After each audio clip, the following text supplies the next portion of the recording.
Yes, welcome to episode 31 of the Fit Fuzz podcast. Kyle, what's happening? It's all good, mate. Did you get yourself a wee haircut? I did, mate. I got it before I was at a stag do in Benidorm last week, remember? Did you get it before that, mate? I didn't even realise. Aye, I did, man. I did. Do you know what it is? I've showered.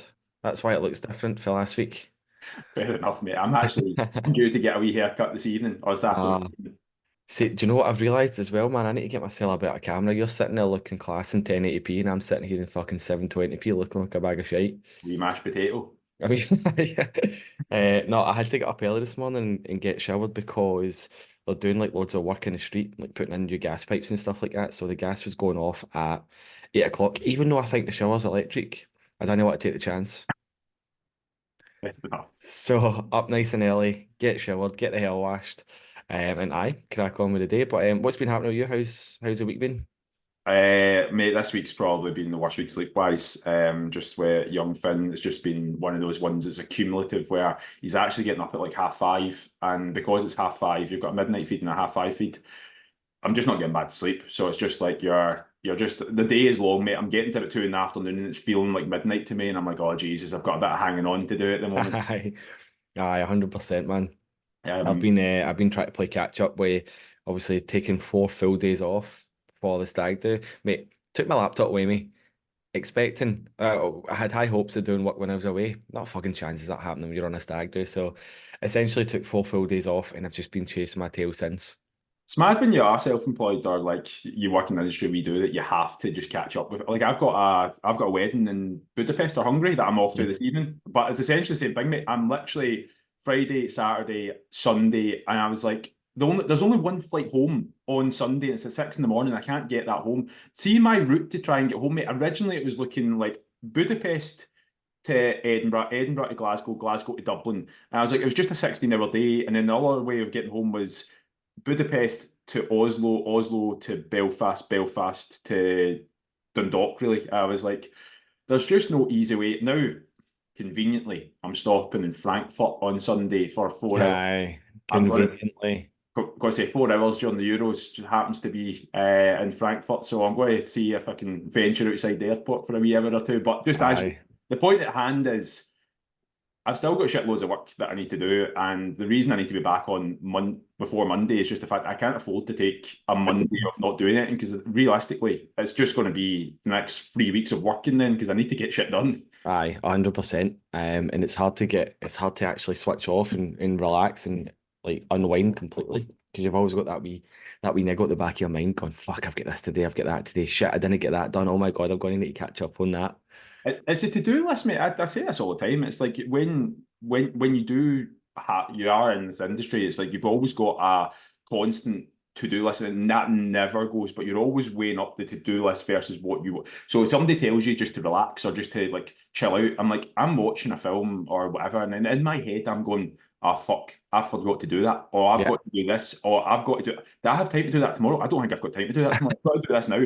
And even that thought process by itself, just going round in my head, I'm like, I've realised I've just missed half of the movie. Even though I'm trying Yeah. to watch it, I'm thinking about it. I'm like, I should just do the thing rather than thinking about it. But then if you do the thing, it's a bit like you help somebody, you send a message to a client, you're going to get another message back, and it's just this Mhm. always never ending. Yeah, I found that as well. Like what I'll do is I'll get up in the morning and the first thing I do is tackle my messages because I don't want to be tackling them kind of later on in the day.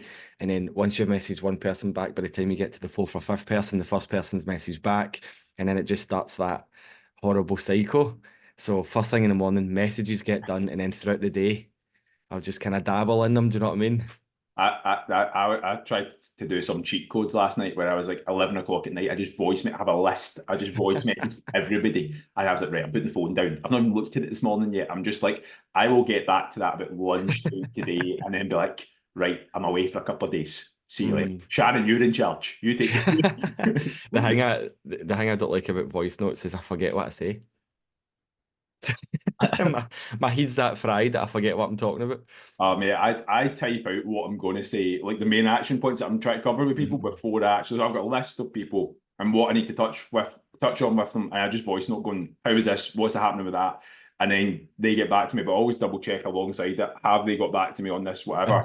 But fuck me, I need to be super organized because naturally Yeah. I'm the laziest, most unorganized person. So if I don't have those systems and structures in place, I crumble. Like, Aye. But you see, you manage it, you handle it well. What's that? What is it? Organized chaos. oh mate, organized chaos. Yeah, yeah. Um, right, talk to me. I know one of the topics that we wanted to cover the day. We've spoke about it on the podcast before, but I think we're going to dive a wee bit deeper into it. And that is, should coaches be in shape? Yeah, yes. That wasn't my answer, but it's yes, we're going to talk about that. I put a poll up about this a few weeks ago on Instagram, and it did get a fairly varied response on it. So Mhm. I'd be keen to ask you, mate, what's your thoughts on it? So I think it's very nuanced.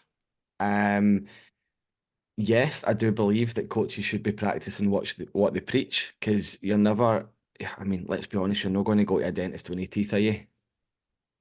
So if you've got a coach who is, and I knew a coach like this as well, morbidly obese, but coaching people for fat loss, you're going to question if he really knows what he's talking about, if, he's standing there crazy size.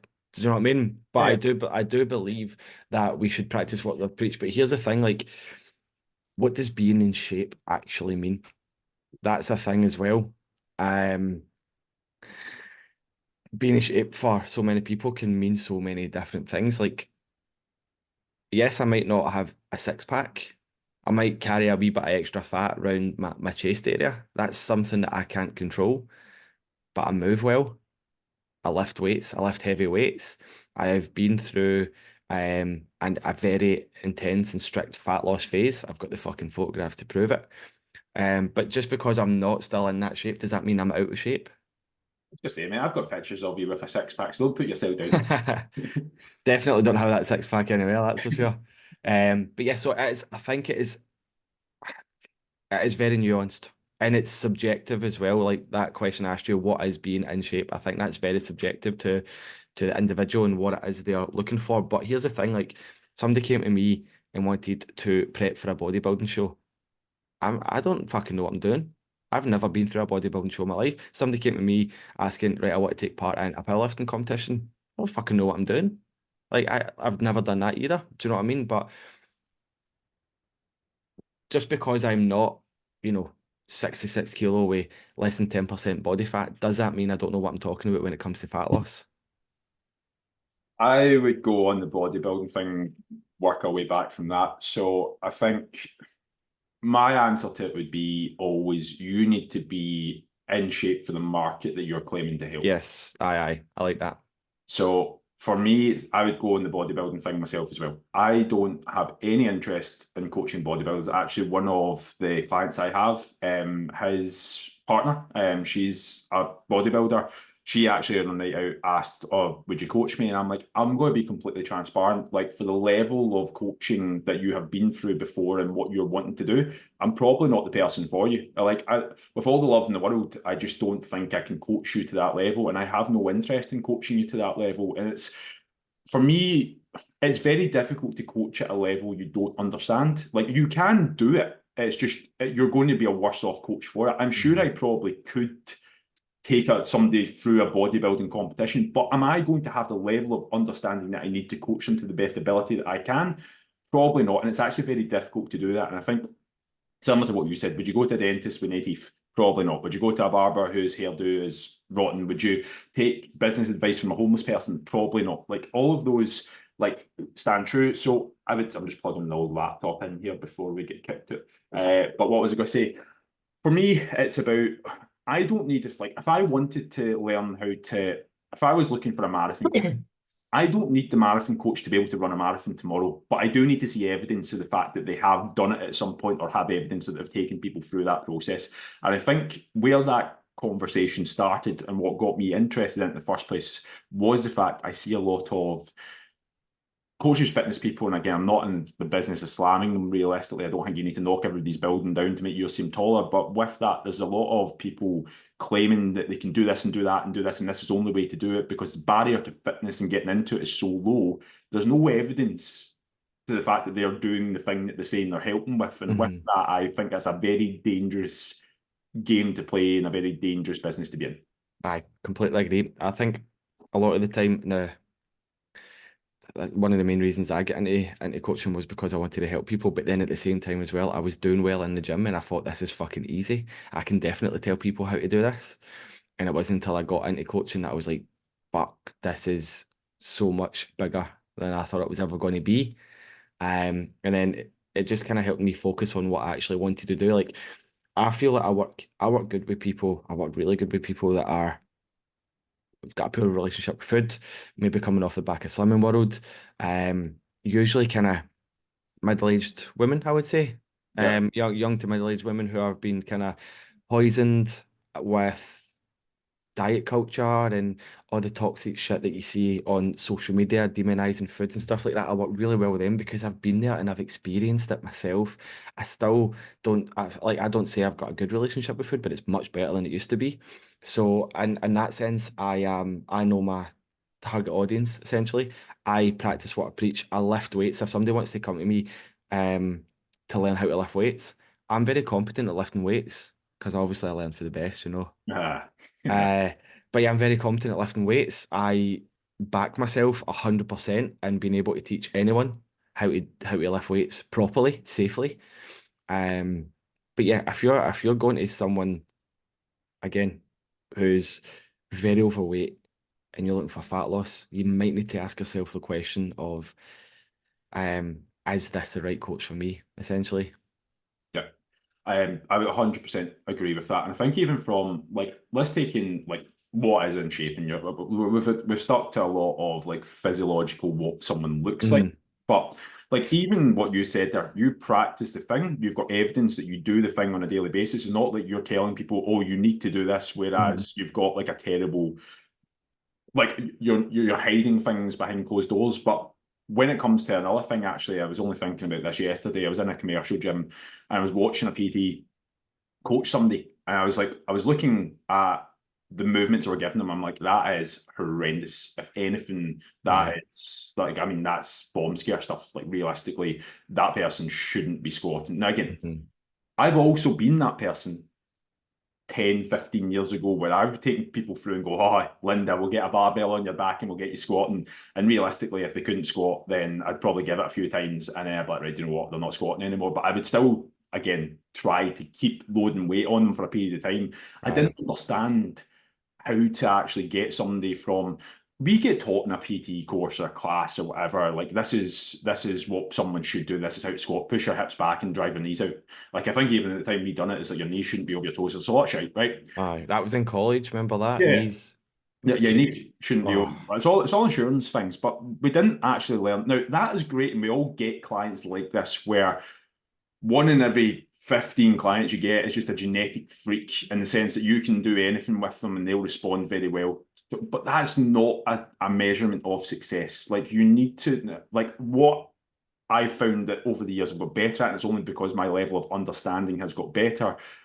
I can now get more clients who I originally thought, well, if they didn't get it, that was a them issue rather than a me issue. Whereas I'm actually now going, well, actually, a lot of it's my responsibility to have to get someone like that. And like I looked at the numbers last year, we had a 76% success ratio in terms of what we achieved. But with that said, we had over like 100 people we coached last year. 76 out of 100 people get results, but there's still 24 people that didn't. Now, a lot of that will be down to what they didn't do, but also I need to take on board what I didn't do on that. Yeah.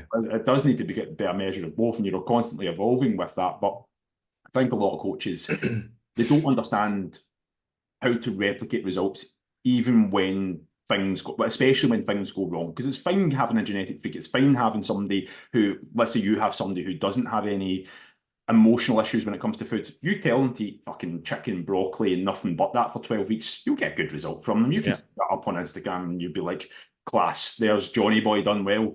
But at the same time, does that make you a good coach? Probably I not. I don't think so as well. On the flip side of that as well, does being in shape mean you're a good coach? Okay, no. I don't think, I think it's to a point it's correlated, but it's not correlated at the same time. And the exceptions to that are, okay, we'll look at the dentist analogy, right? Hmm. You don't need your dentist to have gleamingly white and bright teeth. A lot of that, again, I don't know the physics of fucking teeth or dentistry, so I don't know if it's a great example, but I Do you want don't me know. to give, do you want me to give Rachel a shout and she can Yeah, jump get into Rachel in here. it? But for me to have a good dentist, the best dentist is probably not the one with the blinding teeth. Yeah. But at the same time, you don't want them to have the opposite where it's bogging teeth. And at the same Mhm. time, I don't need somebody, for me, like health and fitness is, it started off with me looking good to feel better and confident within myself. And realistically, I would always be drawn to people. I still am to a point. For coaches, for me, I look at them going, I need them to be in shape, but I don't need Mhm. them to look like the front cover of Men's Health. Yeah. I would say on that, you are going to get people who have, like Chris Hemsworth, for instance, probably the epitome of what men could look like. I've used that probably 2 weeks in a row now. Got posters of him on my wall. But like, you've got Chris Hemsworth there. Would Chris Hemsworth be the best coach? Absolutely not. Like, sorry, Chris, but like, it doesn't, just because you're in good shape doesn't mean that you're a great coach. And genetics, steroids, all of that can play a factor into your how good you look. And I've seen some great looking PTs being terrible coaches. Hmm. I actually think, is Chris Hemsworth not get like an app? It does, mate. And to be fair, we could go into how the Rock. It's a bit like the Rock. He's got Yeah. fitness programs. I'm sure it's just the fitness program that'll get in the same shape as the Rock. Oh, I think Chris Hemsworth's app got absolutely rinsed online with a couple of the old fitness YouTubers because it's basically just one lot of dog shite. It's not going to get people to where they think they're going to get to. Like he's selling this program with do this program, you look like me, sort of carry on. So essentially, he's stealing money from people. It's clever marketing. It's not even clever. It's poor marketing, and he's just basically robbing you blind by giving you a false sense of hope because of how he looks, because of the extra vitamins and stuff that he's maybe taken to get in shape for, like a Hollywood blockbuster fucking movie. Okay, so let's continue on that theme then. So if we've Mhm. established that you want someone to have evidence and be in the shape that we want them to be, and obviously we've established that coaches don't need to be in like absolutely fucking Men's Health or Women's Health for cover model material. What should people look out for when they're looking for a coach? Oh, fucking hell, that is a cracking question. There you go, mate. Yeah, Oh, some takeaways here. again, I think coaches should be practicing what they preach. Yep. So if you've got a coach telling you to go to the gym and they don't go to the gym, get them in the bin. Simple as that. I think it's fucking hell, man. Put me in the spot here. This is good. This is good. My wee brain's ticking. I can feel it, mate. I think you can get a good gauge in the first couple of weeks if you've been with a coach if they actually care about you or not. And I think that's Define what makes them care. actually listening.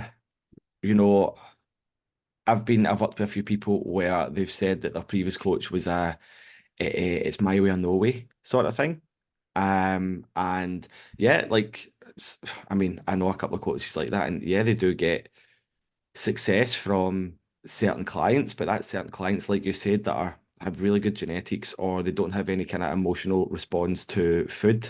They just do what they're told and they're going to get those results. But people that struggle on a more emotional level with regards to food, with regards to exercise, with regards to confidence and stuff like that, they're obviously going to struggle. Like you don't want to be feeling like shit and your coach says, no, get yourself into the gym 4 times a week, lift these weights that you've never lifted before in your life, eat chicken, rice, and broccoli 3 times a day, have a protein shake for breakfast, have a protein shake for supper. You're not going to do that. And if you then go to that coach and say, like, this isn't working, can we try something else? And they just shut you down and say, no, this is how you do it. Get them in the bin because they don't care. They only care about themselves. They care about the results that you get. No, so you can feel good, but so they can show it on their Instagram to make themselves look better. Um, oh, that was a wee bit of a rant there. I like that, mate. Sorry, I just got a wee Zoom notification popping up and it threw me off there saying I've got a meeting in 5 minutes, but it's a lie. You're in a meeting, mate. You're in a meeting. I mean, let I don't know if that was a good enough answer. But to be Let me ask you. I know there's no right or wrong answer, but yeah, hopefully it made sense. No, 100%. It did. And the only thing I would say that you touched on caring, and I would say to a large extent, yeah, I think, and you've out what I was going to say was being listened to, because a lot of the time, Hmm.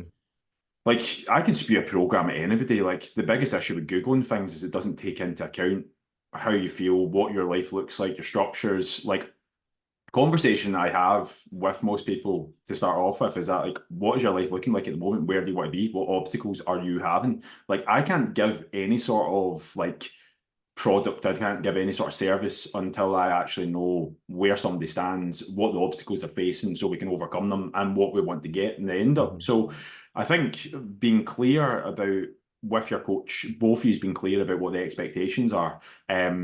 To an extent, you're not paying for a mate either. I do think a lot of time, I know this is quite controversial as well, but you do get these empathetic coaches as well who it's like everything's okay. It's like, oh, it's Yeah. okay to do that. Life is for living. It's okay to.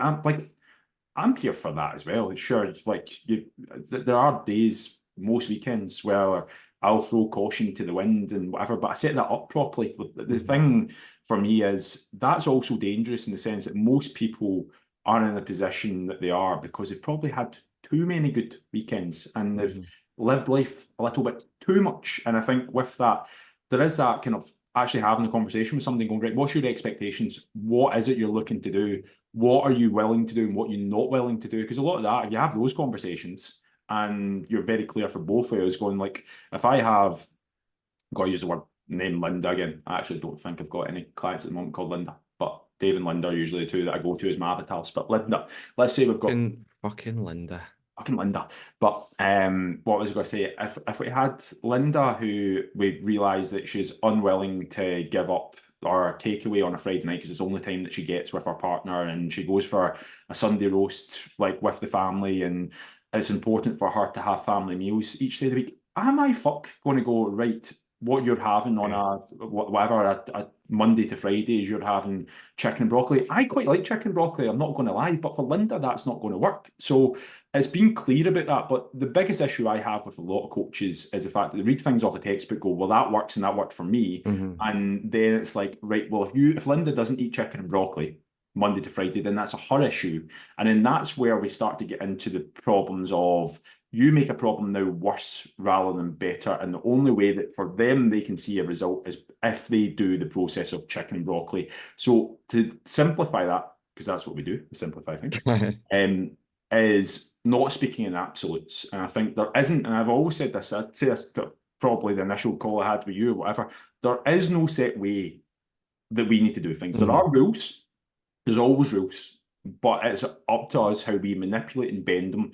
And it's for me, it's to open up the doors of this is where the rules are, this is how that fits into your life. Are you willing to do this? Can we do this? How does that look? Can we try that? What worked? What didn't work? That probably answers part of the question in the sense I know I'm going off a wee bit here, but just in terms of listening to somebody, I think that's important. But I also think that if you've been a coach, most coaches last less than 9 months in the industry. Used to be 6, now 9. So technically there are more, but there are also more coaches out there. So with volume seems to be slightly more. But I think if you're in the industry for a period of time, you need to be able to demonstrate that you have either done the thing yourself and consistently do the thing, or you have Hmm. evidence, and ideally both have evidence that you are doing that thing with other people and have, again, evidence to say Yeah. that. Evidence doesn't mean, for anybody listening, people in their underwear with pictures only. Like that is a form of what we call social proof. Some coaches use it, some don't, but it could be messages from people, testimonials. Like there could be even just looking at like Instagram stories, like for yourself. There's people who tag you in things that you share, and it's like, oh, off to the gym, doing steps, whatever. There are Hmm. people who are doing the thing that you're asking them to do, which demonstrates that you have some sort of authority in what you do. Does that make sense?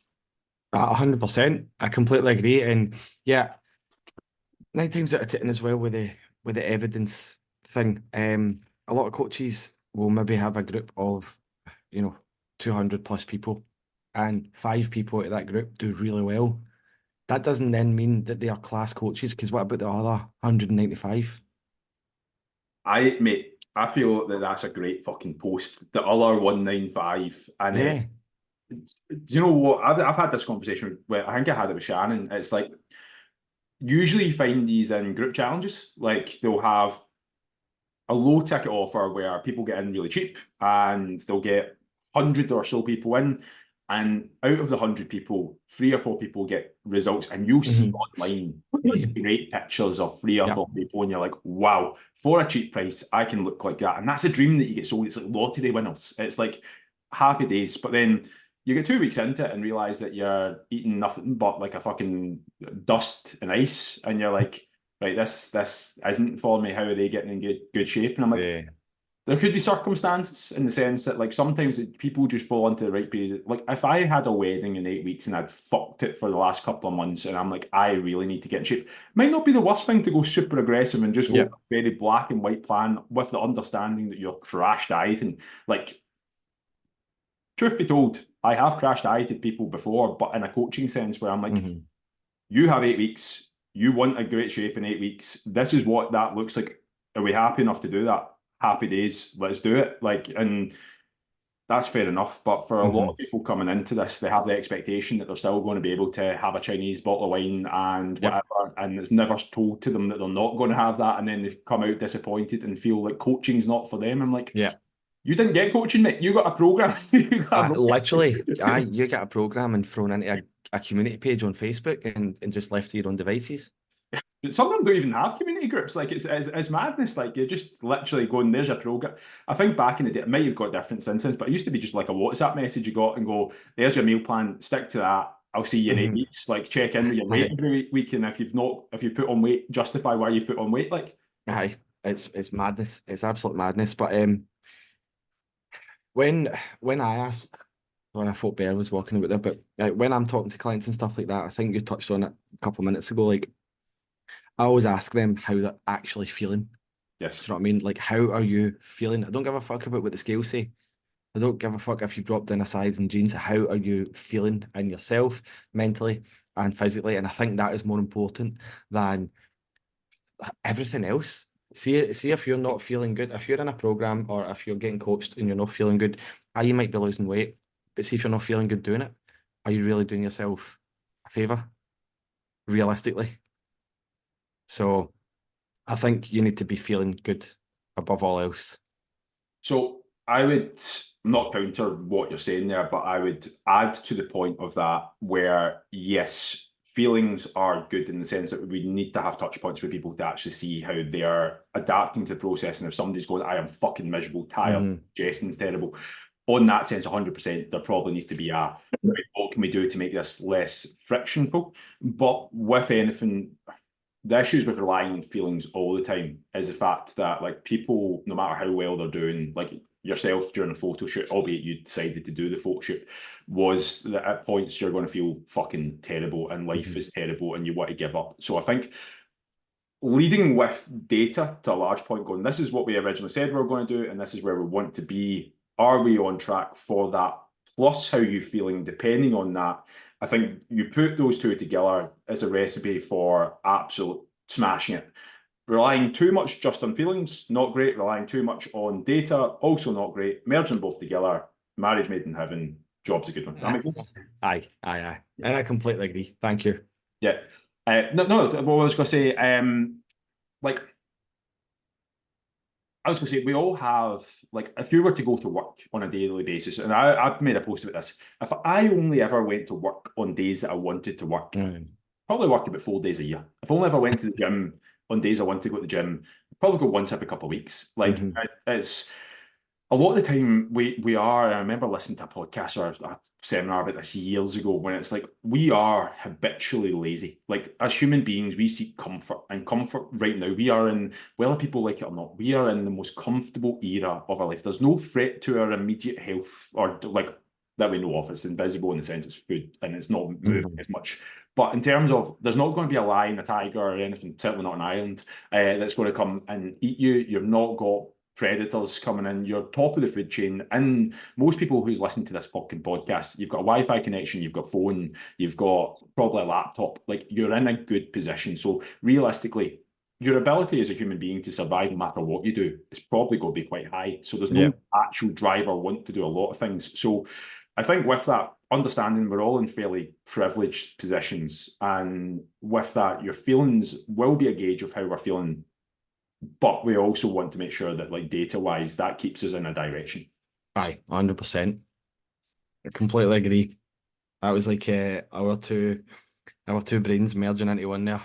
I was going to say, mate, I'm very sleep deprived and over caffeinated, mate. So I don't. I'm going to look back at these podcasts one day and go, I don't remember about 3 months worth of doing podcasts. How did I get through that period of my life? That was good, mate. I really enjoyed that. Like, I really enjoyed that kind of debate about obviously coaches being in shape and stuff. Another thing I wanted to touch on about coaches being in shape. Obviously I said to you, if a coach is in shape, does it mean they know what they're talking about? And you straight away you were like, no, completely agree. Witnessed it firsthand.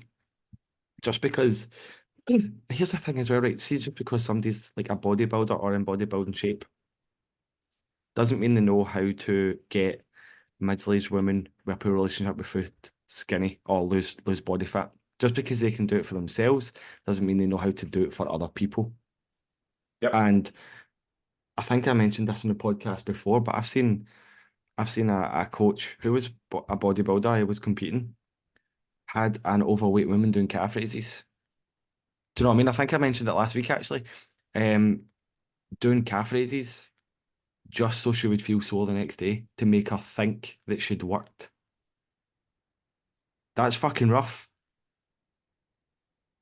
My wee brains want to go 10 different ways with this. It's fucking rough, innit? I don't know. Well, I'm going to say what I'm going to say, and it's just going to come across how it's going to come across. I had a conversation with somebody 3 years ago where I was going to get them set up. They were 140 kilos and looking to lose weight because they had to for their health. Now, for one reason or another, they had a lot going on in their life. They never signed up. And I'm going to be honest, just based on the conversation we had, I actually didn't think they were at the right time to get started with me either. I was like, I just feel there's a few things going on there that's a bit red flaggy. I'm like, I don't want to get the workout overly well. Fast forward 4 years, 3 years, whatever it was. I was in the gym the other week and I seen them being PT'd by somebody. Now, who they were being PT'd by was a big juiced up bodybuilder. But not only that, there's a guy at 140 kilos doing burpees. Like, now, I'm going to say two things on this. The guy who's coaching in the first place has never done a burpees in his life. I'd comfortably put money on the fact that he's never done burpees. He doesn't train like that, which is fair enough. You can train people the way that you don't train. I actually encourage that sometimes. But let's go back to the point. There's a guy who's 140 kilos who is doing... The boy was out of breath coming into the gym. Like, how the fuck is he doing... Why is he doing burpees? Yeah. You explain to me how he's doing burpees. The stress that that's going to have on his joints. The fact that he's going to feel like the boy, most likely looking at him, struggles to get out of bed. So, like, him doing burpees is probably going to make him feel terrible within the gym. He's not going to want to go because I can do burpees. The fuck do I want to do burpees for? Like me going to the gym, I'm never going to want to do burpees. Like, why would you? Do? If anything, he's now going to have a terrible relationship with the gym because he thinks every time he has to go, he's going to have to go and do burpees. He has been trained by somebody who, in my opinion, is only in the shape that he's in because they're taking a wee bit of supplementation and actually doesn't understand how to get someone in shape. In my head, I kind of want to go, mate, if you just done... When we had that conversation 3 years ago, not only would you not be in this position right now, you'd understand that you're in a much better position. You'd have saved years in your life and we'd be sorting. Now, that's me being biased towards my own product, but at the same time, I'm like, I genuinely do want to help him. And I'm like, mate, I just want to give you a shake. I want to give you a slap 3 years ago and go, fucking sort your shit out. But the thing is, so like, with people like that, clients, and I see the thing is, so like, I can't really shut on the coach too much because I was like that when I started because I was watching other people. Mate, I'm the same. You know, I had people that were 100+ kilos doing burpees just because I thought I need to get them sweating, sweat's fat crying, or that fucking carry on. I need to get them moving. You mean it's obviously, not? Eh? You mean it's not? You mean sweat's not fat crying? That's a debate for another day. No, I'm joking. But yeah, back in the day, I was like that. I'm like, I just need to get these people moving, working as hard as they can before I really understood, um, just the principles of training and fat loss and stuff like that. But yeah, I think that's what I don't know. I'm not trying to make excuses for them, but yeah, it seems like a fucking dumpling. Yeah, probably. It's an interesting. I'm going to go down the rabbit hole and see what your thoughts are on this. Just when you said about someone feeling like they've done something and feeling Hmm. so the next day, there is a lot to be said about somebody feeling that they've done hard work or the sensory response of.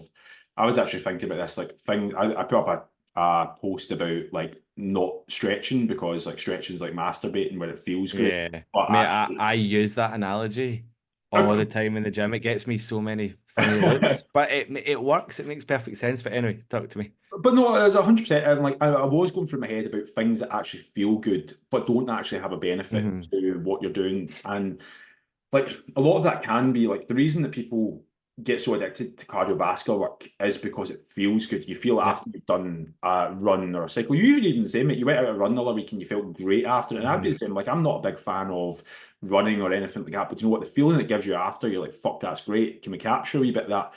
I'm not going to lie. There have been times where, and I still do it to a point, like I'm not pulling the wool over anybody's eyes. I make it very clear to someone. Someone goes, "Oh, I feel like I need a wee bit of cardiovascular work in Hmm. there or whatever." I'm like, "Right, cool. Why do we feel like that? What is the Yep. response you're looking to get? Right, no worries. Cool. We'll throw in a 10-minute cycle at the end of what you're doing, or we'll throw Hmm. in like again, it could be a 5-minute just heart race. Now, being completely transparent, it does next to fucking nothing. But you know what? They come away from their session going, "Oh, I feel great now. I feel like I've Yep. done something."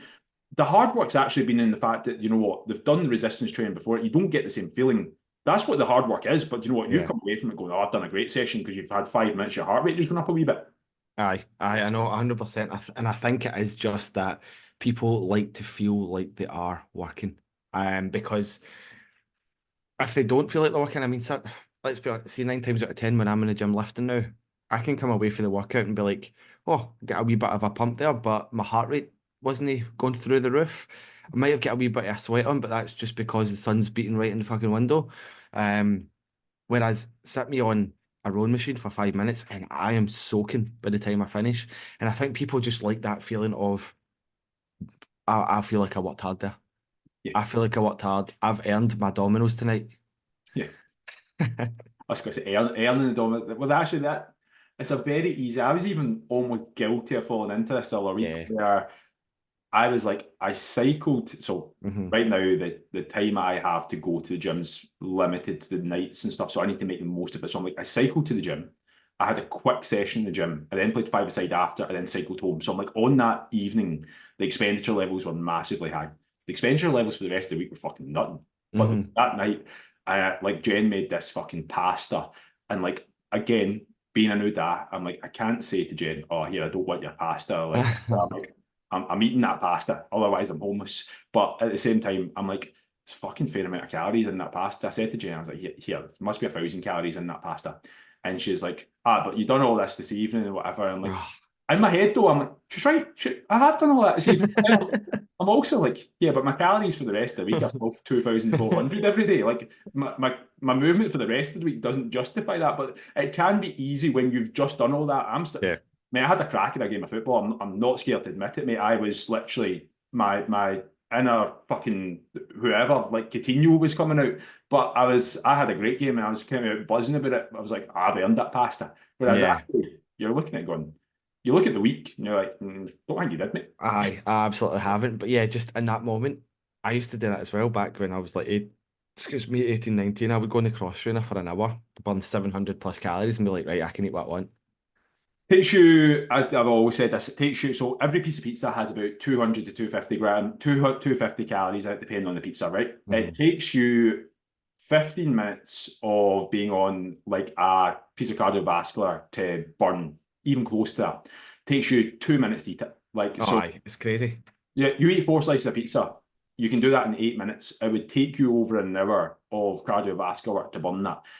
One of them super easy, and it's hard for your brain to comprehend that. It's Yeah. actually not. This is where I actually think that it's not people's fault in the sense that foods like that didn't exist 100 years ago. Like you Hmm. could get super difficult to find a meal that was over 600 calories. And this is what I mean about us being our most comfortable. We actually now need to solve problems that didn't exist Yeah. ever. And that's a difficult thing to do. Like, Aye, 100%. 100%. So, shall we summarize? can we just get ChatGPT to do that? Oh, here actually, before we summarize, did you see Eddie Abu called it Joe Wicks? Fucking brilliant. No. Absolutely brilliant. I think Joe Wicks was on like Loose Women or This Morning or something like that. I think it was Loose Women. And one of them asked him, what do you think of Eddie Abu, who's online and blah blah blah. And see that way Joe Wicks was trying to be um what's the word I'm looking for? He was Political watching for it. political, he was watching his words. Yeah. And he's saying like I like what he's doing. He's built a big following, but he's demonizing foods and blah blah blah. And Eddie Abu, we done an Instagram video about it, and he's like, the foods I'm demonizing are not food, they're sugar and shit. And he's like, wake the fuck up, like tell people to start eating real food and all that carry on. So I'm hoping Joe Wicks makes a response video because I think it'll be comedy gold. I, in my head, hope all this stuff is geared towards, you know, how the new trend of like celebrity boxing matches we're having. I actually would pay to watch Joe Wicks fighting Eddie Abu. I have no interest in Brilliant. nothing, but I'd love to see them knocking each. Speaking of which, and just before we go and summarise things, have you seen that Nacho Novo's fight? Mate, that's what I was just about to say to you as well. Who the fuck's he fighting? Mate, I've no idea. I hate to like. I'm going to sound really negative when I say this. The guy looks like a completely other gimp that he's fighting as well. Novo. Have you Uh, ever seen have you ever seen the video of him fighting in the street with a Celtic fan? I've seen them with these big. Aye. Yeah, I wasn't meaning Nova's looking like a gimp. Oh really? No, I meant the guy he's fighting looks Right. like a gimp. Right. I I think Novo egged his car the other day, I know. I seen, mate. Unfortunately, you know that way you watch one video and all of a sudden you just get spammed with Yeah, them. yeah. I've seen that. And then again, just before, I know you need to go, but the time this is out, Scotland have versed Germany on We Friday. have absolutely pumped them. What do you reckon, score-wise? Give us it predictions. 3-0 Germany. We've absolutely pumped them with 3-0 Germany. The Scottish pumping, is it? Well, I'm trying to predict the future, so I'm going both ways so I can choose the one that I want to put in. Well, the time you listen to this, you'll know. But in my heart, I'm going like we'll go 3-1 Scotland. And I'm like because I do see. I was like on paper we have a good side, but then we've not won a game. I think we've won one game in the last 9 or something. But I'm like we'll turn up in the big tournament. We beat Spain. Like we'll be all right. We're holding on to beating Spain. The other part of me is like the head's going. You know what? 2 each. Go 2 each. Oh, so But then you don't think we'll get beat? I mean, remember we get beat off Northern Ireland. the deeper part of my brain's gone. We're getting pumped 4-0. Yeah. It's going to be interesting. I'm excited to see it. It's going to be good to see us at another major tournament, and I'm excited to just see more football. I miss it. I'm actually panicking about this. So this wedding I have in Hungary, and Alex, if you're listening, I love you to bits, but you've picked some weekend for it. I don't know if I'm going to be able to see the Scotland game on Friday night. And also, like, it's a Father's Day Sunday, first Father's Day. I've had to come back on Sunday, and you've not made it easy for us to get home. So cheers for that, mate. I hope you have a great wedding. Selfish prick. Selfish, but Jenna, I was sitting in the car the other day. I was going, I really hope we've got a TV on Friday. And she's like, you're so selfish. And I was like, do you know what it is, Jen? Once in my life have I seen a Euros. Like I've not experienced it. I'm like, we're opening game against Germany, I know. years, and I'm getting blue balled potentially. I'll send you the link to the illegal streaming site that I've got if you want. I may or may not have a device that may have access to a part of it. Well, that's one you can watch on your phone. I may or may not have a device. Brilliant. Right, shall we summarise? Because I do need to head off. It's a nice wee short one this week. But so to summarise, does a coach need to be in shape? Yes and no. Correct, yes. I would say. Yep. If a coach is in shape, does it automatically make them a good coach? 100% no. Yes.